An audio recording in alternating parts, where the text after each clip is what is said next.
Um,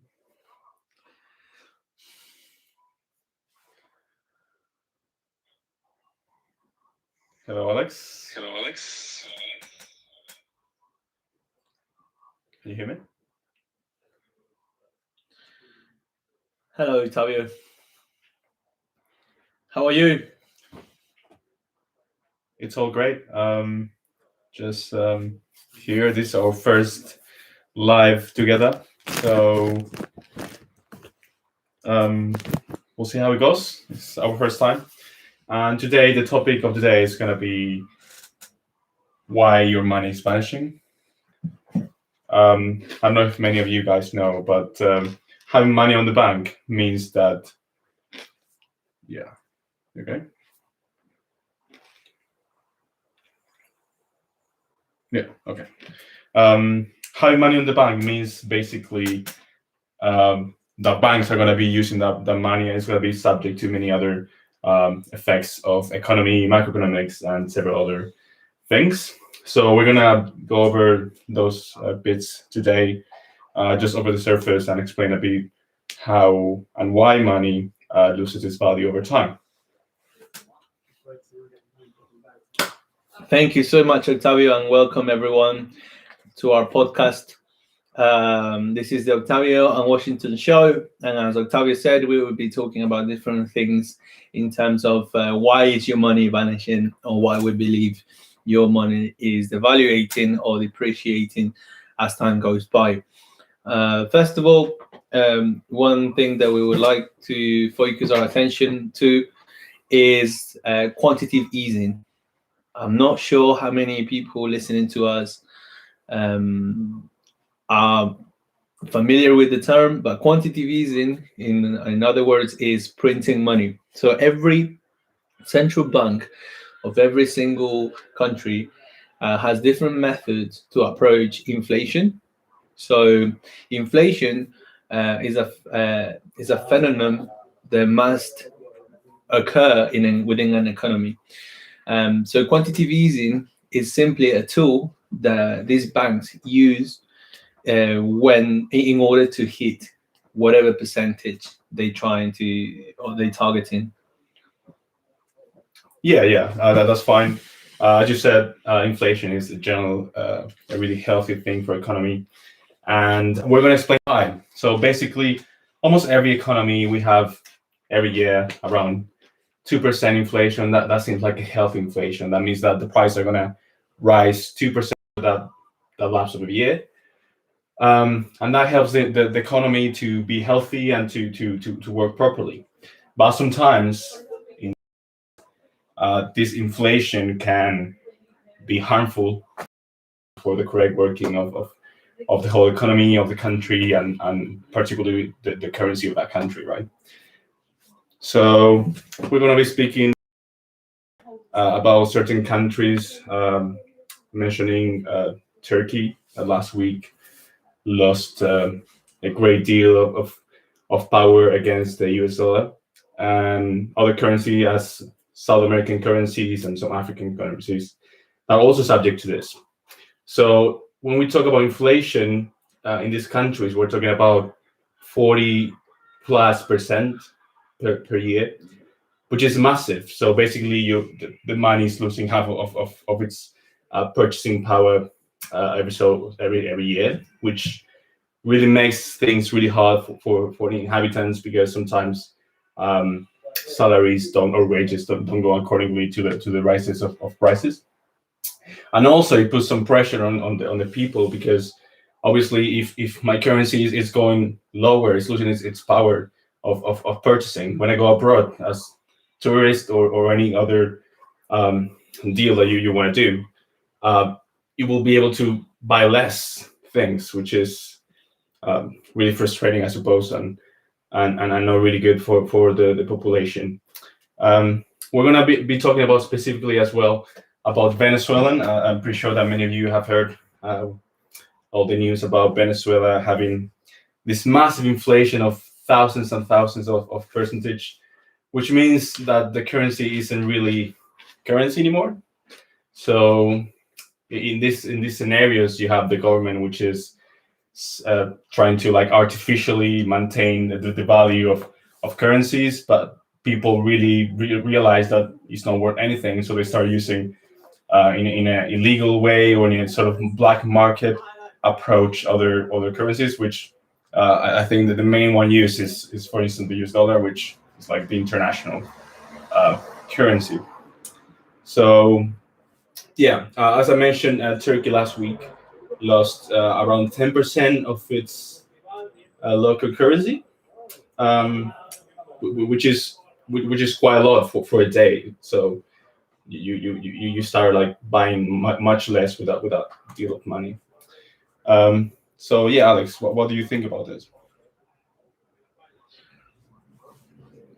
Well, I do believe that inflation, as you said, is something that is very healthy for an economy, as it stimulates the economy and also makes people spend more and makes people grow. So financially speaking. However, as mentioned before, QE or quantitative easing might not be as good for some countries, and this is because printing money that is not backed up necessarily by gold is not a good effect. And another potentially negative consequence of quantitative easing is it can devaluate the domestic currency. For instance, as you said, Venezuela, what they're doing, they're also using quantitative easing to confront or to face these problems that they're facing at the moment. And when you devalue a currency, this doesn't help anyone within that economy to continue to grow, because exported goods are cheaper in the global market, and this is a problem when it comes to economic growth. So in general, my opinion towards inflation are very good, because we could say the example of the United Kingdom, where the percentage of inflation encourage everyone within their economy to um, they help everyone to grow. But especially in Argentina, what's your opinion, Octavio, in Argentina? Because Argentina has been facing some issues, political issues and economic issues from the last decade. What do you think is? How do you think inflation is, in a way, affecting the Argentinian economy? Well, yeah, I wanted to talk a bit about that too, because obviously inflation makes people miserable in a way that, for example, you can be a college graduate and you study engineering or a high paying job, and you start not earning the amount of money that you were expecting, or the amount of money that you sort of study or prepare yourself for, which is, it really makes the people like lose hope. And the main reason why this situation of inflation happens mainly in these undeveloped countries is a basis of populism, which means the government is doing things wrong, because inflation is absolutely bad and eats the core of any economy. But what happens is, generally the government says, okay, we're gonna start spending money on the voters, and since the undeveloped countries generally have a big deal or big percentage of a poor population, they will say, okay, we'll start spending money on these people, and that means that they will start printing a lot of money, which I suppose Alex will explain more into detail now, and this will generate the currency to loses its value, since you have less demand of currency. So basically, what happens is that the working class keeps voting for leaders that are giving many social plans and giving money into them. But the cost of this is basically losing whatever power or purchasing power that the economy or the central bank of different countries could have. So yeah, it's a bit complicated. The extreme is Venezuela, which you have there are many views about it, but you have this dictator, which is Maduro, and yeah, this guy, basically what he does is against any capitalist country, any sort of progressive economy that is based in economic relation between countries. So he sort of makes a bubble, and the people in the country are subject to it and are subject to inflation, losing purchasing power, etc. But yeah, I was expecting Alex to explain a bit more about all this printing of money and how this can incite inflation. Sharing your thoughts.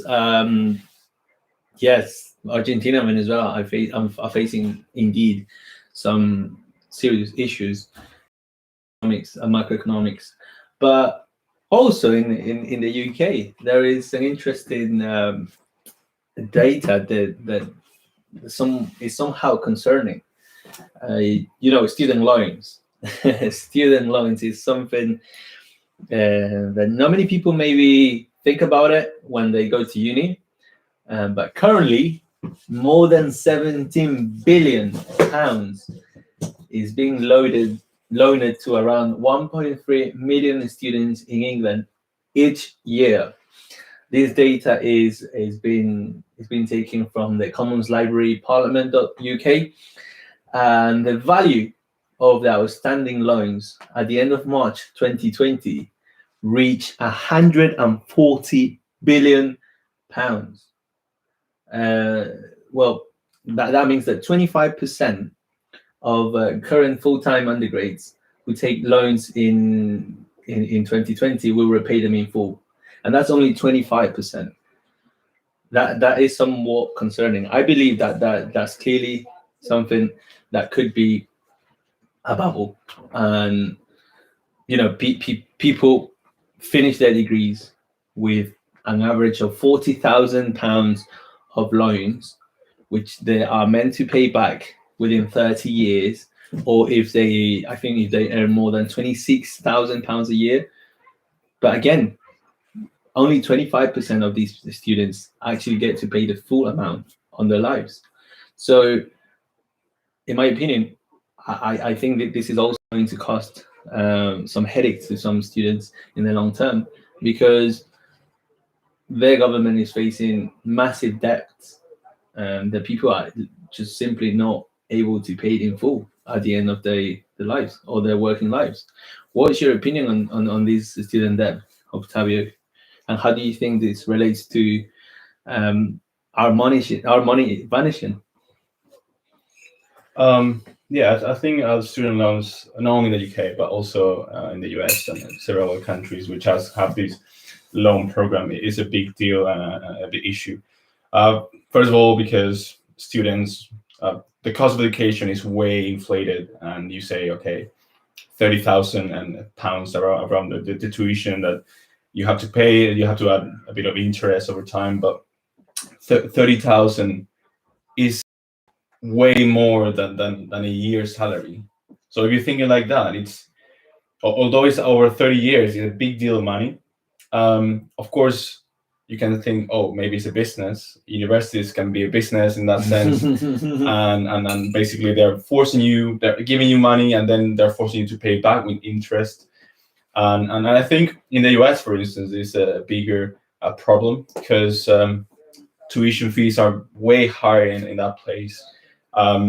There's not much funding for students, and this new culture of forcing people to reach higher education because jobs require more skills and other things is forcing people to basically stay in debt. So one must wonder is if it's some kind of a business from the government, or the loans company, or the banks that are providing money. It's a bit complicated in that sense, Do you think education should be free, or higher education should be free or accessible for everybody, so we don't need to have these loans? I do believe education is it's a human right. I think that everyone should be able to reach whatever level of education they want, and there should be equality in that sense. Obviously, someone needs to pay for it. I believe that a new plan needs to be thought. Many European countries are really successful having free education for students, which obviously that money comes from taxpayers or other sources. But yeah, I don't believe that this full load of money is to be put on students. You can go out, for example, to a bank and to ask for a loan. They're going to ask, how much, which your credit and credit score, and many other financial elements so they can trust you. But you being 17 years old, how is it possible that you can get a £30,000 debt without any consulting anyone or it's a bit sketchy in that sense. But yeah, I think it should be rethought and reanalyzed to lower the load on graduates and future students. Yes, so anybody that is planning or is actually currently going to uni, we highly advise that you take these things into consideration, that in the long term, you might be facing large student loans that you have to pay with some interest. But luckily enough, you'll be doing it in the UK, which is not that bad. Yeah, I also want to mention too, because I don't know if like all these tweets of Elon Musk, which said, "Oh, you don't need education," and I think that's a really cool thing of the future. How maybe the paradigm is like slightly changing towards, okay, maybe you can learn your skills online and validate those your skills, not like not having to like not needing a university to like validate and authenticate those that knowledge. Well, yes, you see, globalization has helped many people to not just trade goods and services, but also to share knowledge within different platforms. So yes, people can actually learn new skills, learn new subjects online. There is a few websites that I recommend that you could use. One of them is edx.com, that you could pretty much have access to different courses from top universities such as Harvard, Cambridge, and Berkeley, and University of California, and those courses are quite affordable. So as you were saying, yes, this is something that Elon Musk can argue that maybe you don't need a degree from these universities, but himself, he went to Stanford. So it's kind of a control. It doesn't really make sense that he says, yeah, you don't need university, but he holds, I think, a master's from that university. In my opinion, I think that education is very important to everyone, whether that is recognized by a university or on your own time. You should educate yourself by all means. And yeah, the fact that I agree what you say. Especially, I think as you said, he went to Stanford, but the change in paradigm, I think he's like a creator of this concept. So he talks about going to space. He talks about all this concept of not having to go to college. The cryptocurrency, the new hype that we have now. I think he has like an important role in like young people and young people in this context of entrepreneurs and wanting to improve themselves. But it's really cool how someone can have a role, especially considering he's a CEO of many companies. He's a really important social figure, economic figure, because he's one of the richest people in the world. Another person I want to mention in this talk, which is obviously related to the main topic, which is inflation, is this doctor from Johns Hopkins University called Steve Hanke. I follow him on Twitter, and he posts a lot of about this topic. If any of you wants to follow him, it's like the main reference in all this inflation and economies in trouble. He talks a lot about Venezuela. He criticizes a lot about the Maduro regime and other South American populist economies, um, as well as I talked before, Turkey and the devaluation of its currency, and some other African countries that may be into trouble. I think also there's a lot of push towards a change of culture in economics, since we're coming from the Cold War, which you see the polarization of the world, and how, for example, Russia has a certain core of how things should be done, and it should be against the West or NATO. So I think this sort of differences are starting to soften up a bit. And I think that's great for the future. And I do believe that the new generation are going to be more practical and smarter on all these issues about economics, doing business the way that it should be done, followed by education and respect, but followed mainly by this concept of progression and wanting to really have a better future, right? And we obviously, without finishing this topic, we would like to share some of our knowledge on how to perhaps fight back inflation, and also what you can do in order to put your money in a safe place and avoid this devaluation or this depreciation in current markets. Because as we mentioned before, it's really important that you guys understand, or that everybody understands, that $1 from 1917 isn't worth what a dollar is worth today, and perhaps £1 in 2021 is not going to be worth the same as £1 in 2030. So this is something that is happening, is ongoing, and you or anyone who listens to this should be aware of the things that they could do in order to protect themselves or their money from these phenomena. So one of the things we would like to talk about is investing. Again, we don't take no commissions, or we're not talking about any. We don't have anyone who pays for this. This is not an advert. That's what I'm trying to say.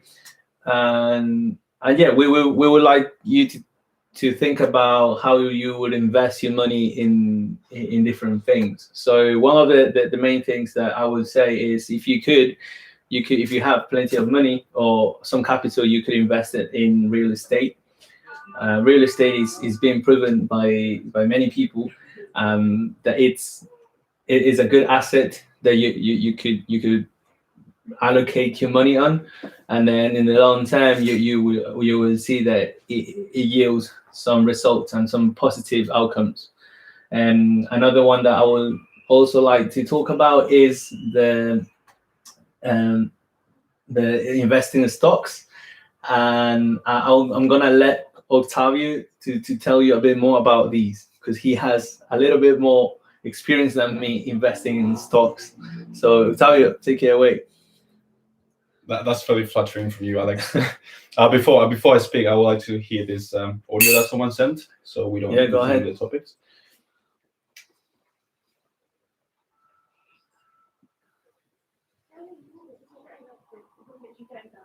Ooh. Okay, that's a weird one, to be fair.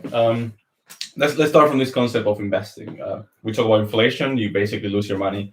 As Alex says, you can invest in real estate, which basically you got buy a property, and generally lands yields a lot of future money to the future, and property grows in value. But stocks, the audio talks about GameStop. GameStop is an interesting one because it's not really an investment. It's sort of in my opinion, speculation. It's a speculation and sort of gambling towards something. So yeah, I think it's important to differentiate this. Investment is more of a long-term element. I generally recommend, if you're going to invest, if you don't have much knowledge, to invest in an ETF, which is basically many companies. You buy a tiny piece of every company, and you have really diversified portfolio. So basically, you don't have much risk. If one of the companies goes down, you have all the rest of the others. It depends on how many companies the ETF has. So yeah, one of the best ETFs that there is the um, S&P 500, which is the best, the most expensive 500 companies in the US. But I don't think GameStop is really a good investment, especially now because it's certainly overpriced by actually what the company has to offer and the profit that they have. Let's listen to some audios. Yeah, before we do listen to them, I would like to emphasize that we did cover GameStop on the last live. So if you would like to know more, anyone would like to know more about this, sorry, two shows ago that we did. But anyway, so yeah, we're happy to talk about GameStop and why we believe is perhaps not a good way to invest money right now. But let me listen to these audios first. Okay, first one.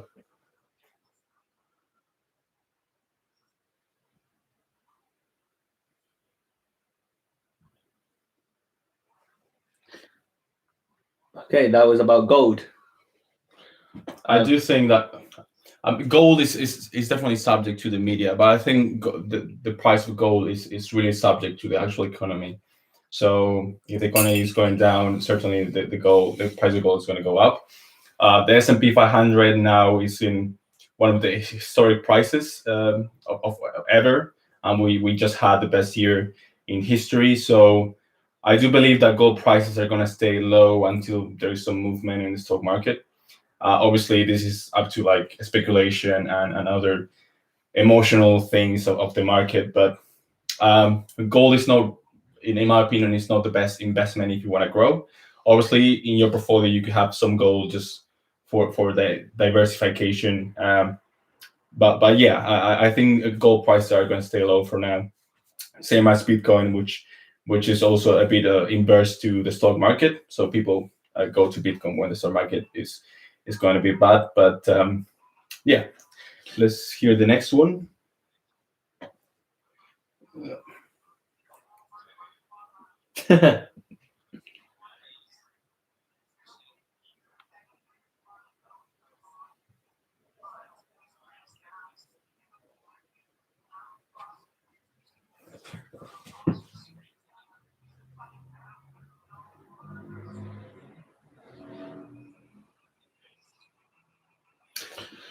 Thank you for your audience. Yeah, Stereo Asian. I think we agree with you. Things like real estate that you will see a high increase of results in the near future. But in my opinion, gold, it's been in the game for so long that after Bitcoin came and stuff, it has been affected slightly. But I don't know if you, Octavio, would like to add anything else. Yeah, I like this concept of, well, real estate, of course, is always a good investment. Maybe you need some initial capital to like start buying on that. But there are like other options if you want to buy like portions of properties or different companies actually buy properties and you can buy that. But yeah, as you say, lumber, copper can be. I think that those sort of assets are a good investment in a bad economy because they are more stable in that sense. Lumber is lumber, and generally you won't have radical prices changes. Maybe some kind of crash could come, but generally the price is always going to be lumber or copper. So that's more stable than any crypto or even blue chip stocks. But yeah, Alex, would you like to add something? I think we have another audio from Stereo Asian. Let's listen to it.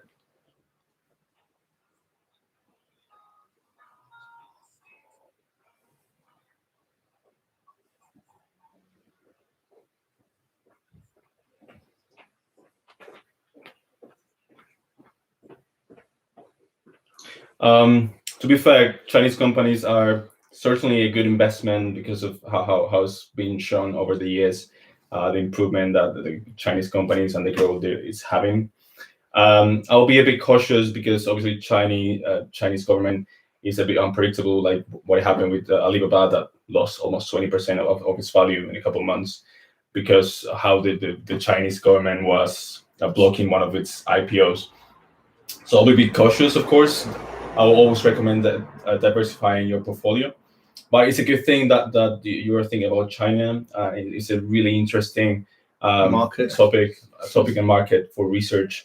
I'll certainly I do certainly own some Chinese companies because the economy is growing really fast and is overcoming any other the growth percentage is overcoming any other the other country. So yeah, that's really interesting. Yeah, thank you so much for everyone that has been interacting with us. I think we have reached our time in our podcast today, and thank you so much for everyone that listened to us. And we would like to tell you that overall, as a key lesson, please invest in yourself more than anything else. Educate yourself, take care of yourself. And then obviously do your research before putting your money anywhere. And once you do that, I think it will work out the way you want to. So we'll be back on Monday at 7 p.m. UK time. We're in the UK, so we'll be back around this time. And we'll be talking about, well, surprise, you'll have to find out on Saturday. All right. Thank you so much. And you would like to say anything? Thank you, guys. Have a good weekend. Bye-bye. Bye. Cool. You like it? Bien, ¿no? Me sentí cómodo con el mute. Sí. Pero te dice mute. Dice mute, unmute. Pero cuando sé que voy a hablar. Sí. Sí. Bien, ¿no? Hubo momentos que estábamos ahí en el borde, pero sí. tendríamos que haber tenido la lista, porque cuando me mostraste estaba hablando y digo, no voy a leer. Porque mierda, sí. Y casi nos olvidamos de giving tips. Claro, iba a decir, síganos en Instagram, eso te iba a decir, pero ya estamos cerrando. Ay, hijo de puta, pero es igual, tú, córtame ahí. Pero bueno, no sé quién era el chabón que, no sé si era tus seguidores, algo o no. No sé. Pero antes sabes. Sonaba americano, ¿no? Puede ser. Ya después lo... Pero estuvo bueno porque el chabón como nos validaba. Che, perdiste el... Sí, oiga, no sé, se lo perdí hace unos días, por eso no me quería poner. 4 días.